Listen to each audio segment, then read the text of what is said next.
What's up, everybody? My name is Tyler Killingsworth, and I'm going to be breaking down the main contributors of muscle fatigueness. I'm going to start out by explaining what is muscle fatigue. Muscle fatigue in the exercise physiology world is typically described as a fatigue as decrements, I don't know how to pronounce that, and muscular performance with continued effort accompanied by general sensations of tiredness. In other studies that have been done, it is known for the ability to maintain the required power output to continue muscular work at the given intensity. In other words, when you're working out and you have a weight on there and you're going for so long, you get tired and you can't do it no more. Even though it's a weight that you can do, you've done it for so long that your muscles eventually give out. That would be considered fatigue. That is muscular fatigue. Most efforts to describe muscle fatigue, they focus on decreased rate of energy delivery, which would be that.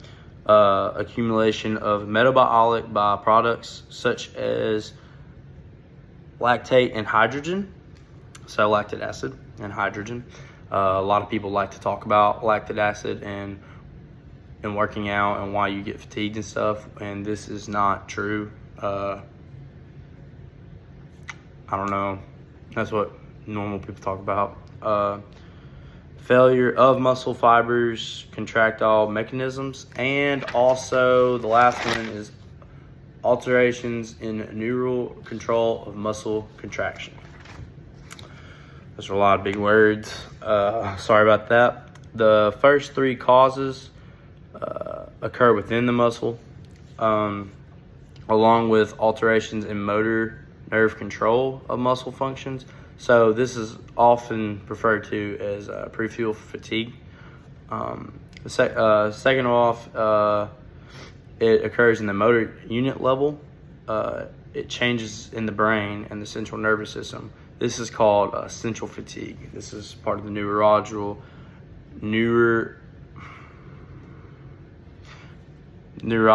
I cannot say it. Anyways, in the brain. Fatigue also depends on the type of intensity in your exercise. So, for example, you're working out and you are bench pressing. Someone might be able to run a mile, but they can't bench press 135 10 times. But somebody that can only run 200 yards can bench press 135 30 times. It just depends on the person, and fatigue is a very person-to-person difference, and I think that's what's cool about fatigue is, different people can depend on what they can and cannot do, and that's part of getting in shape and everything else. And it's rarely caused by a single factor. Fatigue has multiple factors that go into it. Fatigue can be a very complicated thing to talk about. But yes, so the last thing, I'm nowhere near an artist, so bear with me. I have a picture drawn up here.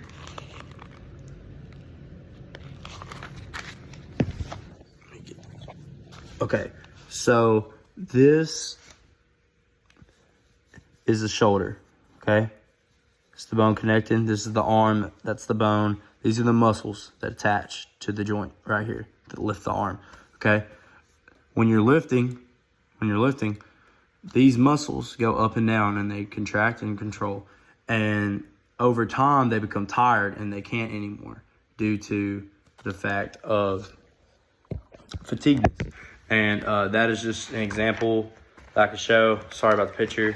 I'm not an artist by any means, but this is an example of muscle fatigueness, and I hope that it showed the main contributors of muscle fatigue.